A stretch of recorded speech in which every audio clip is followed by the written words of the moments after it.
Hello dear students, आज हम लोग ह्यूमन वैल्यू सब्जेक्ट की फर्स्ट यूनिट का फोर्थ चैप्टर डिस्कस करेंगे। और फोर्थ चैप्टर है हमारा सही समझबूझ संबंध और भौतिक सुविधाएं सही प्राथमिकता सहित प्रत्येक मनुष्य की आकांक्षाओं को पूरा करने के लिए बुनियादी ज़रूरतें उनका सही प्राथमिकताओं के क्रम में। तो जैसा कि लास्ट लेक्चर में हमने मानवीय आकांक्षाओं के बारे में पढ़ा था, और ये मानवीय आकांक्षाएं कौन सी थी? एक तो थी अनवरत प्रसन्नता और दूसरी थी अनवरत समृद्धि। लेकिन इस चैप्टर में हम लोग ये समझेंगे कि इन आकांक्षाओं को यानी कि अनवरत यानी कि निरंतर प्रसन्नता और निरंतर समृद्धि को प्राप्त करने के लिए ऐसे कौन से साधन हैं, या फिर इन मूल मानवीय आकांक्षाओं को पूरा करने के लिए कौन कौन से घटक आवश्यक हैं। तो सबसे पहले जो है वो है आकांक्षाओं को पूर्ण करने के आवश्यक घटक। तो इसमें बताया उन्होंने कि मनुष्य निरंतर सुख यानी कि प्रसन्नता तथा समृद्धि चाहता है। ये दोनों ही उसकी मूल आकांक्षाएं हैं। मानव की मानसिक संतुष्टि हेतु निरंतर सुख तथा शारीरिक सुविधाओं हेतु समृद्धि आवश्यक है। यानी कि वो ये कह रहे हैं कि मानव को यदि निरंतर सुख और शारीरिक सुविधाएं मिलती रहें तभी वो जो है वो मानसिक रूप से संतुष्ट हो सकता है। परंतु इन सभी सुख और शारीरिक सुविधाओं में जो है वो भावना का सम्मिलित होना आवश्यक है। भावना से मतलब ये कि अगर आपको निरंतर सुख और शारीरिक सुविधाएं प्राप्त हो रही हैं तो इसका मतलब ये है कि हमारे अंदर ये सेटिस्फेक्शन होना चाहिए, हमारे अंदर ये मानसिक संतुष्टि होना चाहिए कि हमारे पास जो भी अवेलेबल है, जितनी भी सुख सुविधाएं अवेलेबल हैं वो हमारे लिए सफिशिएंट है, और इससे ज़्यादा की आवश्यकता हमें यदि है तो उसे प्राप्त करेंगे, और यदि नहीं है तो इतने में ही खुद को संतुष्ट रखेंगे। ठीक है, आगे बताएं। निरंतर सुख की प्राप्ति हेतु हमें अपने आसपास के अन्य मानवों तथा प्रकृति की अन्य इकाइयों से संबंध बनाने होते हैं। ये संबंध ही हमारे जीवन की पहचान है तथा संबंधों का सही होना या सद्भाव में होना आवश्यक है। अतः मानवीय आकांक्षाओं की पूर्ति हेतु पहली आवश्यकता है संबंध। उनका कहने का यह मतलब है कि जितनी भी मानवीय आवश्यकताएं हैं, दैट मीन्स अभी हमने ऊपर पढ़ा कि निरंतर प्रसन्नता और समृद्धि, तो इन प्रसन्नता और समृद्धि को प्राप्त करने के लिए सबसे पहली आवश्यकता जो है वो है संबंध। यानी कि संबंध मनुष्य का प्रकृति के साथ, मनुष्यों के साथ या अन्य इकाई जैसे जानवर, पेड़ पौधे या आजीवित वस्तुओं के साथ हमेशा कैसे होने चाहिए? अच्छे होने चाहिए। तभी जो है वो हम क्या कर सकते हैं? निरंतर सुख और समृद्धि की प्राप्ति कर सकते हैं। इसी तरीके से कुल मिला के जो है वो हम ये कह सकते हैं कि मानवीय मूल आकांक्षाओं की पूर्ति हेतु तीन घटक जो हैं वो सबसे ज़्यादा इम्पॉर्टेंट हैं। पहला कौन सा? भौतिक सुविधाएं। दूसरा कौन सा? संबंध। और तीसरा कौन सा है? सही ज्ञान। भौतिक सुविधाएं मतलब जो है वो मनुष्यों के लिए या जानवरों के लिए ये सभी हो सकती हैं। और इन्होंने ग्राफ की हेल्प से हमें समझाया है। तो देखो, मानवता की मूलभूत आकांक्षाओं की पूर्ति हेतु घटक, तो ये घटक है अनवरत प्रसन्नता, संबंध और भौतिक सुविधाएं।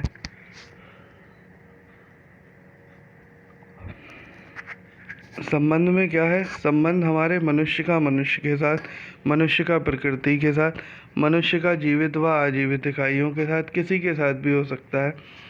और दूसरा जो है वो है भौतिक सुविधाएं। तो भौतिक सुविधाएं किसके लिए हैं? मनुष्यों के लिए और जानवरों के लिए। ठीक है, अब हम इसी ग्राफ को जो है वो पूरा डिटेल में समझेंगे। तो उन्होंने सबसे पहले लिया भौतिक सुविधाएं।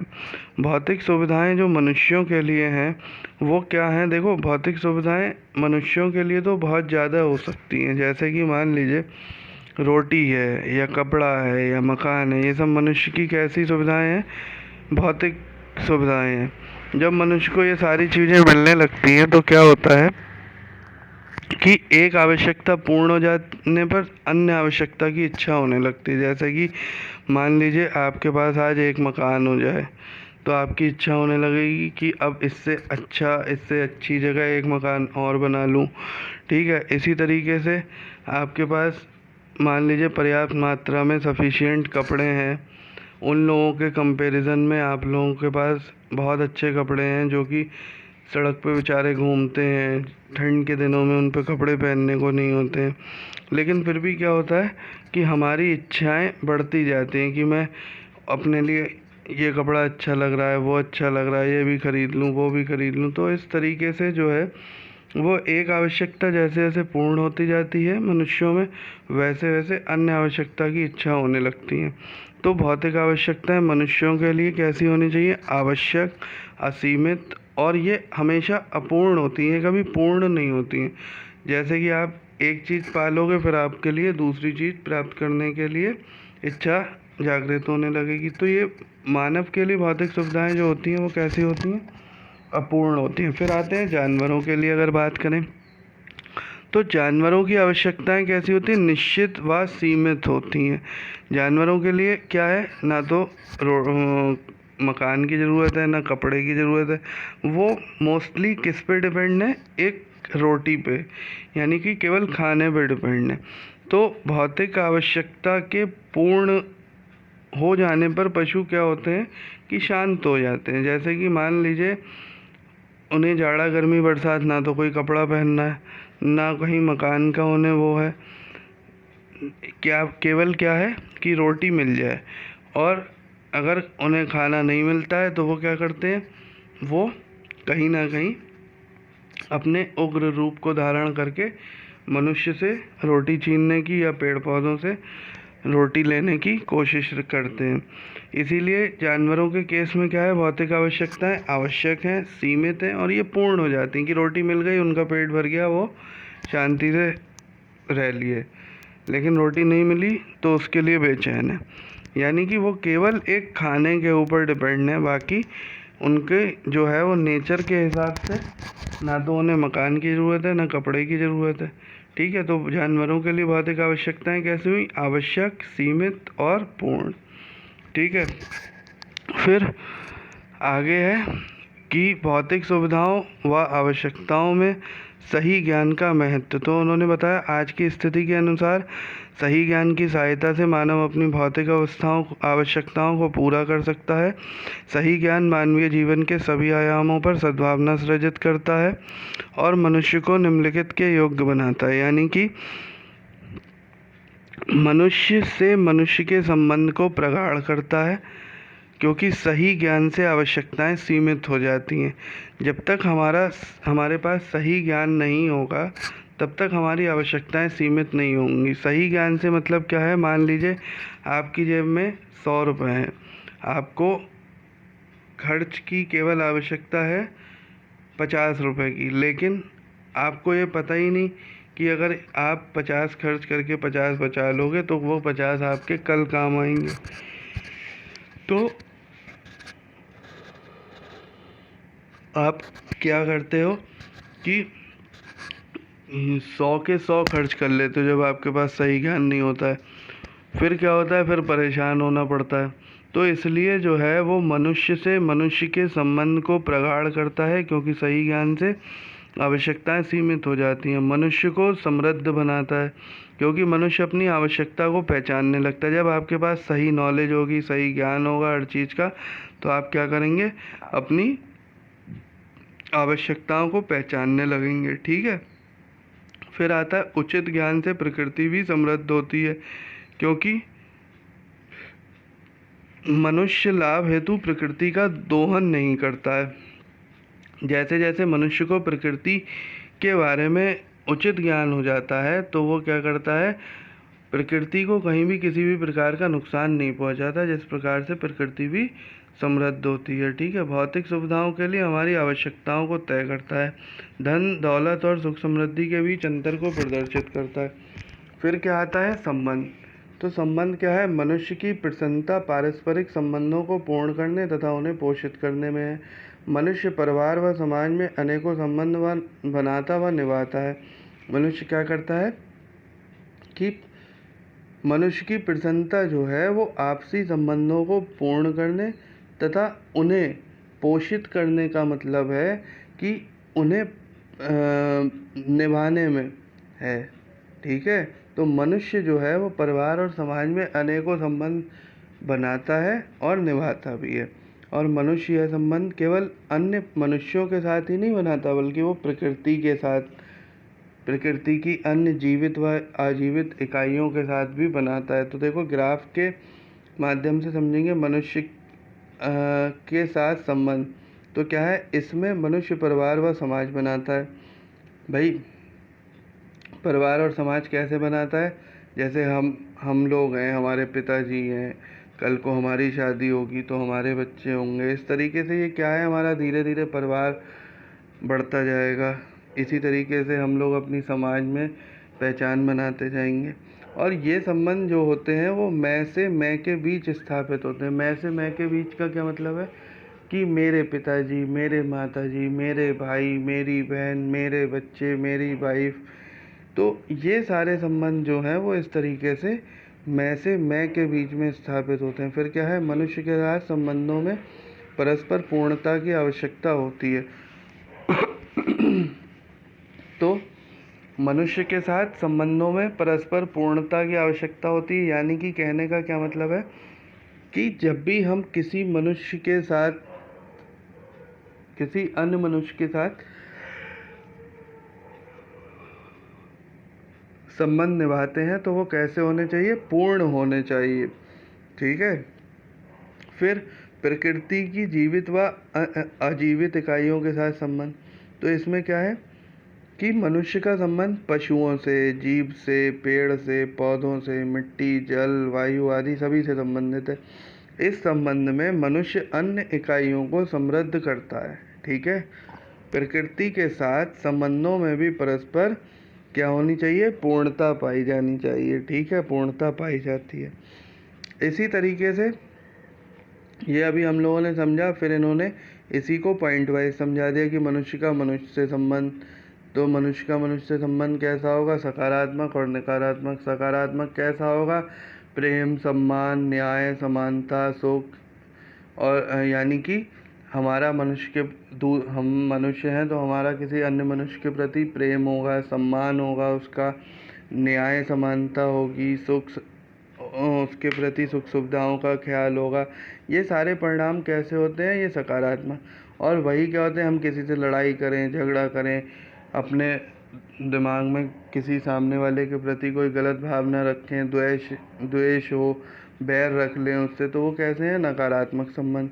फिर क्या है, मनुष्य का प्रकृति से संबंध। तो ये भी दो प्रकार के हुए, कैसे, एक सकारात्मक, एक नकारात्मक। सकारात्मक कौन से हुए, परिणाम स्वरूप समृद्धि, प्रसन्नता व संतुष्टि प्राप्त होती है। जैसे कि मान लीजिए आज आपने एक पेड़ लगाया, पेड़ लगाने के बाद वो धीरे धीरे बड़ा हुआ, बड़ा होने के बाद क्या हुआ, उस पेड़ ने आपको फल देना शुरू कर दिए। तो आपको क्या होगा, एक अंदर से खुशी होगी और आप क्या कहोगे, देखो ये पेड़ मेरा लगाया हुआ है, इस पे ये वाले फल आ रहे हैं। तो क्या है कि प्रकृति भी समृद्ध होगी और मनुष्य भी संतुष्टि प्राप्त करेगा, प्रसन्नता प्राप्त करेगा। ठीक है, इसी के अनुसार नकारात्मक कौन से होते हैं, इसके परिणाम स्वरूप विध्वंस, बाढ़, सूखा, प्राकृतिक समता का विनाश और परिणाम प्राप्त होते हैं। ठीक है, अब मान लो जितने पेड़ पौधे लगे हों उसे आप काट दो, उसके बाद क्या हो कि पानी बरसे, बाढ़ आ जाए, सूखा पड़ जाए या प्राकृतिक कोई भी आपदा आ जाए, तो आप क्या करोगे, अरे ये पेड़ नहीं काटे होते या ये गलत काम नहीं किया होता, प्रकृति का ये एनवायरनमेंट को इतना प्रदूषित नहीं किया होता। आज हम सबको क्या होता है, गिल्टी फील होती है। तो ये सारे कैसे हैं, नकारात्मक संबंध हैं। ठीक है, फिर क्या आता है, सही समझ और सही ज्ञान। तो इतनी देर से हम लोग यही सारी चीज़ें डिस्कस कर रहे थे कि अभी मैंने एग्जाम्पल भी दिया था कि अगर आपकी जेब में 100 रुपये हैं और आपको 50 की आवश्यकता है खर्च करने की, लेकिन आप क्या कर रहे हो, 100 की जगह, वो 50 की जगह पूरे 100 खर्च कर दे रहे हो, तो किसे परेशानी होगी, आप ही को तो होगी।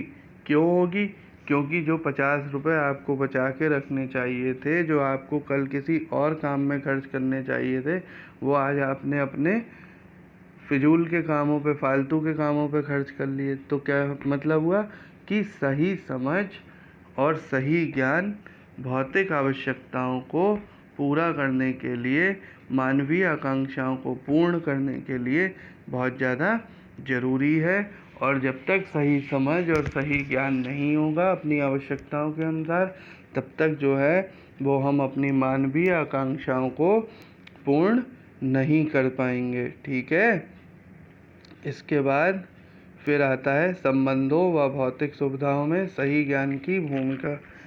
तो फिर वही वाली बात आ गई कि संबंधों में सही ज्ञान। संबंधों में सही ज्ञान का क्या मतलब है भाई, देखो हर मनुष्य की हर स्तर पे एक जिम्मेदारी बनती है कि जैसे मान लीजिए अभी आपने संबंध पढ़े, तो संबंध क्या है, मनुष्य का मनुष्य के साथ, मनुष्य का प्रकृति के साथ, मनुष्य का प्रकृति की जीवित व आजीवित इकाइयों के साथ, मनुष्य का जानवरों के साथ।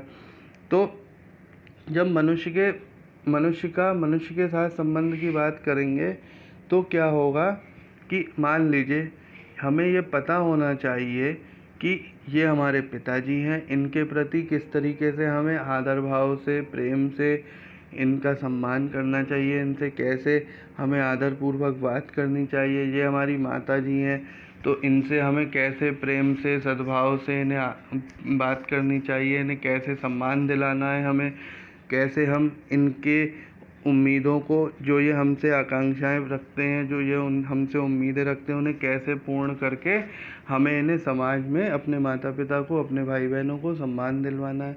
तो ये क्या है, संबंधों में सही ज्ञान। ठीक है,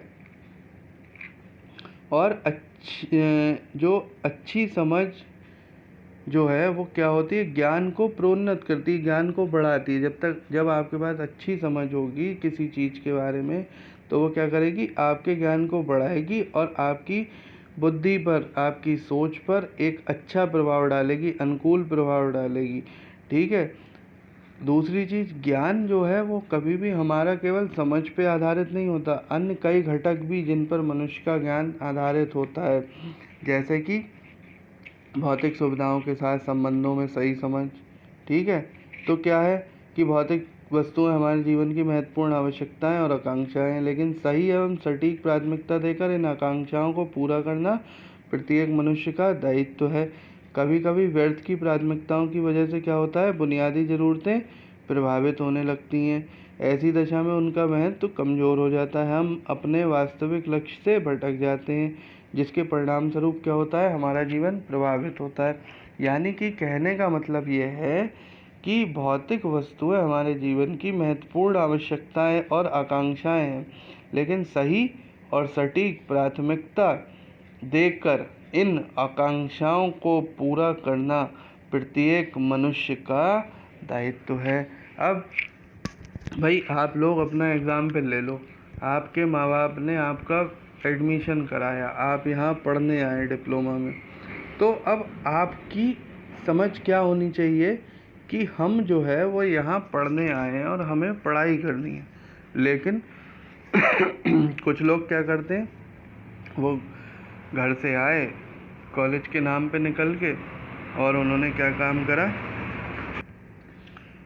करा, घर से आने के बाद रास्ते में रुक गए, कॉलेज के बाहर बैठे हैं, बदमाशी कर रहे हैं, अय्याशी कर रहे हैं, गलत काम कर रहे हैं। अब क्या हुआ कि वो अपने जीवन की मूल जो आकांक्षाएं थीं, जिस वजह से उनका एडमिशन कराया गया था कि कल को पढ़ाई कर लेंगे, कल को अच्छी नौकरी करेंगे, उन सारे रास्तों से वो भटक गए। और क्या हुआ कि जो हमारी मूल आकांक्षाएं थी वो हमारी कमज़ोर पड़ गई, जिसकी वजह से वो सब अपने रास्तों से भटक गए। तो क्या हुआ कि हमारी बुनियादी ज़रूरतें प्रभावित होने लगी। बुनियादी कौन? तो हम लोग क्या बात कर रहे थे कि इस तरीके से क्या होता है कि हम अपनी बुनियादी ज़रूरतों को, जो हमारी बुनियादी ज़रूरतें हैं, जैसे कि हमारी इस समय बुनियादी ज़रूरत क्या है, वो है पढ़ाई करना, और वो गलत कामों के चक्कर में क्या हुई, प्रभावित हुई। हम पढ़ाई कर ही नहीं पाए। जब पढ़ाई नहीं कर पाए तो क्या हुआ कि हमें अच्छी नौकरी नहीं मिल पाएगी। जब नौकरी नहीं मिल पाएगी तो हम अपनी भौतिक सुख सुविधाओं को पूरा नहीं कर पाएंगे। इसलिए हमेशा संबंधों व भौतिक सुविधाओं में सही ज्ञान की आवश्यकता होती है, और भौतिक सुविधाओं के साथ साथ संबंधों में सही समझ होनी चाहिए। ठीक है, सही समझ, संबंध व भौतिक सुविधा, ये भी वही चीज़ है। मानवीय आकांक्षाओं की प्राप्ति हेतु सही क्रम। तो अभी सही क्रम क्या था हमारा कि सही क्रम क्या था हमारा? सही क्रम यही था कि हम सबसे पहले सही से अच्छे से पढ़ाई करें, पढ़ाई करने के बाद अच्छे से नौकरी को प्राप्त करें, और कल को जो है वो हमें जब नौकरी अच्छी सी मिल जाएगी तो क्या होगा, उससे हमें पैसा प्राप्त होगा। पैसे से क्या होगा कि हम अपनी भौतिक सुख सुविधाओं को पूरा कर पाएंगे। ठीक है। फिर आगे है संबंध व भौतिक सुविधाओं में उचित ज्ञान की भूमिका। तो ये इन्होंने एक फिगर की मदद से समझाया कि जब संबंध अच्छे होंगे तो क्या होगा, हमें आंतरिक प्रसन्नता मिलेगी, और भौतिक सुख सुविधाएं जब प्राप्त होंगी तो हम क्या कहलाएंगे, समृद्ध कहलाएंगे। यानी कि संबंध और भौतिक सुविधाएं, इन दोनों का आपस में इस तरीके से रिलेशन है कि जब ये दोनों चीज़ें सही होती हैं तभी हमें प्रसन्नता और समृद्धि दोनों चीज़ें प्राप्त होती हैं। ठीक है। फिर इन्होंने रिलेशनशिप को जो है वो एक ग्राफ की मदद से समझाया। संबंध मानव का मानव से, मानव का प्रकृति से। मानव में जो संबंध है वो किस पे डिपेंड करता है, सही समझ के साथ। और मानव के बीच में जो संबंध है, अगर उनमें समझ सही नहीं है तो उसके क्या रिजल्ट मिलेंगे? हाँ, तो मानव में संबंध के साथ क्या होगा कि दो टाइप के संबंध हैं। एक तो सही समझ के साथ संबंध, एक है बिना सही समझ के साथ संबंध। तो बिना सही समझ के साथ जो भी संबंध होंगे उनके परिणाम कैसे होंगे, नकारात्मक। और जो सही समझ के साथ संबंध होंगे वो कैसे होंगे, सकारात्मक। और जब सकारात्मक रिजल्ट मिलेंगे तो क्या मिलेगा, हमें प्रसन्नता मिलेगी। अभी हमने थोड़ी देर पहले डिस्कस भी किया था। प्रेम, सद्भाव, न्याय संबंध, ये सब क्या थे, सकारात्मक रिजल्ट, प्रसन्नता। और नकारात्मक कैसे थे? हिंसा, द्वेष, अन्याय, लड़ाई झगड़ा, ये सब कैसे थे, नकारात्मक। फिर आया मानव व प्रकृति में, तो सही समझ के साथ और बिना सही समझ के साथ। तो ये फिर दो टाइप के हुए। तो जब मानव और प्रकृति के साथ संबंध मानव और प्रकृति के अच्छे होंगे तो क्या होगा, समृद्धि मिलेगी। और जब मानव और प्रकृति के संबंध सही नहीं होंगे तो क्या होगा, विनाश होगा, दुख होगा, ये सब चीज़ें होंगी। ठीक है। इस प्रकार हम देखते हैं कि मूल आकांक्षाओं की पूर्ति हेतु आवश्यक घटकों का क्रम जो है वो निम्न होना चाहिए। ठीक है। कैसे? सही ज्ञान, फिर संबंध, फिर भौतिक सुविधाएं। तो इस तरीके से हमारी आकांक्षाएं और हमारी कार्यप्रणाली जो है वो क्या है, उनमें अंतर क्या है। देखो, हम संबंधों में सामंजस्य चाहते हैं तथा परिपूर्णता भी चाहते हैं। ये दोनों निरंतर सुख के लिए आवश्यक हैं। और हमारी कार्यप्रणाली क्या होनी चाहिए, हम संबंधों को समझने की कोशिश नहीं करते और उन्हें अधिक जटिल बनाकर दुखी होते जाते हैं। यानी कि वो ये कह रहे हैं, आकांक्षाएं पूर्ण करने के लिए हमें संबंध जो हैं वो अच्छे बनाने चाहिए, लेकिन हम क्या करते हैं, संबंधों को सही बना ही नहीं पाते हैं, क्योंकि उतना हमारे पास ज्ञान नहीं होता है, उतनी कोशिश नहीं होती। ठीक है, उतने प्रयास नहीं होते। फिर क्या होते हैं, हम परेशान होते रहते हैं। फिर हम भौतिक सुविधाओं की पर्याप्त मात्रा पाकर समृद्ध होना चाहते हैं। हम ये तो एक्सपेक्ट करते हैं कि मुझे ये भी मिल जाए, मुझे वो भी मिल जाए, मेरे घर में एसी भी लगाओ, मेरे घर में फोर व्हीलर भी हो। ये तो हमारे पास भौतिक सुविधाओं की पर्याप्त मात्रा होनी चाहिए, लेकिन उन भौतिक सुविधाओं को प्राप्त करने के लिए हम कभी भी प्रयास नहीं करते। प्रयास करने से मतलब ना तो हम पढ़ाई करते हैं उस तरीके से जो हमें अच्छी नौकरी मिल जाए, अच्छी नौकरी मिले तो हम अपनी सारी भौतिक सुख सुविधाओं को पूर्ण करें, अपने माँ बाप को समाज में इज्जत दिलाएं, खुद हमारा समाज में एक नाम हो। तो ये क्या है, हमारी आकांक्षाएं और हमारी कार्यप्रणाली में अंतर। ठीक है, फिर क्या है, वर्तमान समस्याओं का समाधान। तो वर्तमान समस्याओं का समाधान क्या है, सही समझ, संबंध और भौतिक सुविधाएं। तो बच्चों ये हमारा 4th चैप्टर कंप्लीट होता है। अब हम नेक्स्ट टॉपिक में 5th चैप्टर को डिस्कस करेंगे। ठीक है, थैंक यू।